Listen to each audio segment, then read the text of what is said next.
Or maybe, I should have that. So I think we live in these two worlds where we either feel helpless or sometimes we feel envious and egotistical about visions.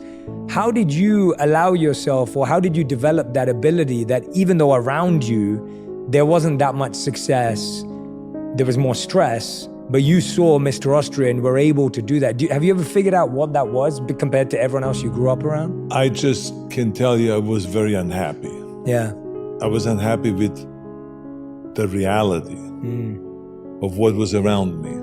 The tough parents and the lack of food, and others had steaks. We didn't have the money for that. As a matter of fact, we never ate meat during the week.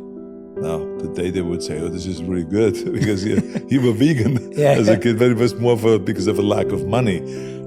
So we didn't have anything. So everywhere I looked, so I think to me, the only way really was, in order to be happy, is to create my own world and to visualize.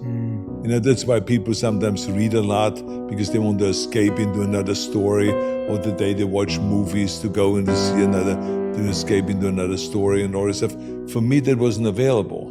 The first movie I ever saw was when I was 9 or 10 years old. It was not the common thing in the village where I grew up to go to movies. And I remember there was this collapsible kind of a seat.